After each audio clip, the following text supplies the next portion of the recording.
Are there fair and just opportunities for women in the military? It is worthwhile to reflect on the social and political advancements of women during the past 100 years.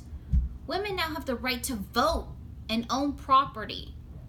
They let their voices be heard instead of sitting silently in the kitchen. Women hold jobs previously restricted to men, such as police officers, firefighters, construction workers, doctors, truck drivers, and scientists. Obviously, this list is not all exclusive.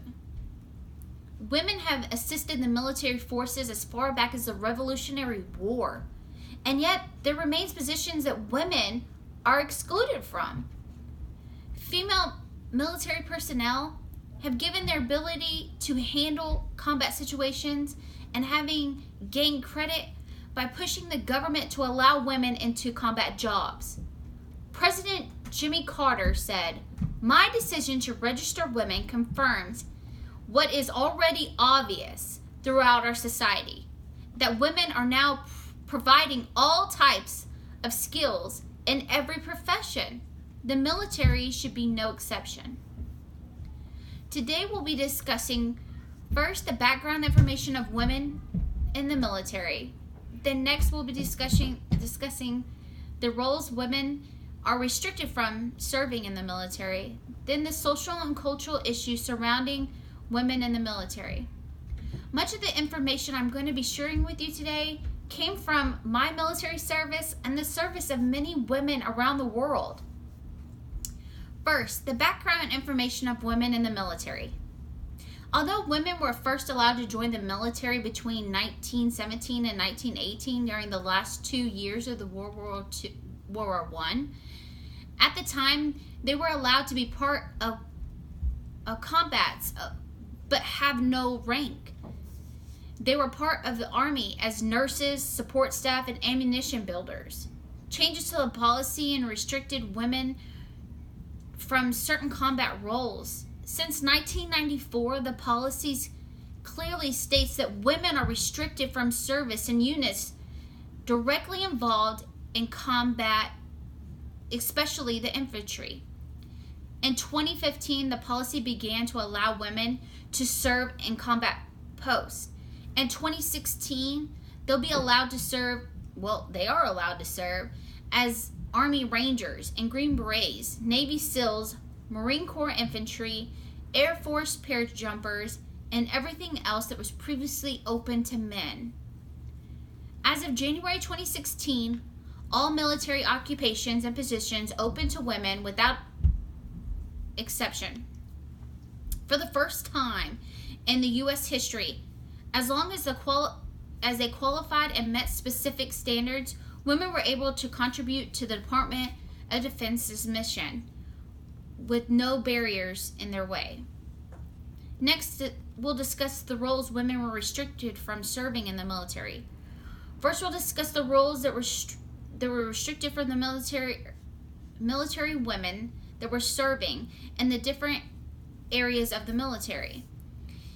In the Marine Corps, women were not allowed to serve in the infantry, armory, special forces,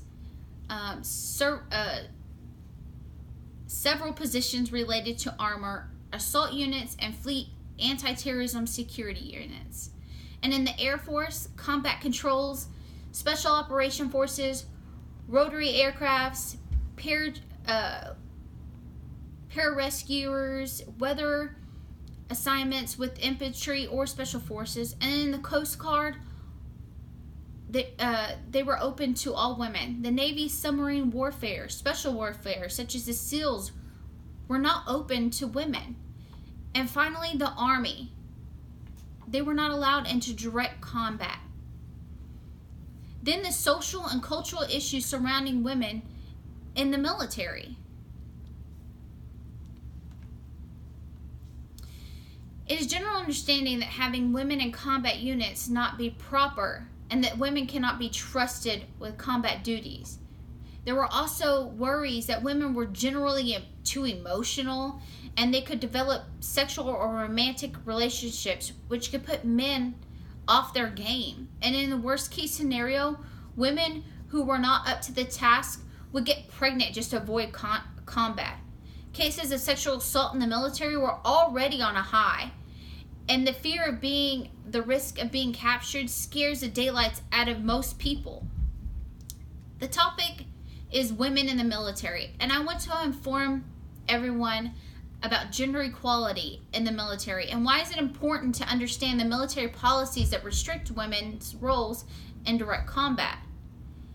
These roles are mostly not there anymore, but there are still some restrictions. In conclusion, the background of women in the military, and the social and cultural issues behind it, and the different roles women were restricted from serving in the military are not enough reason for women to be excluded from combat roles in the military.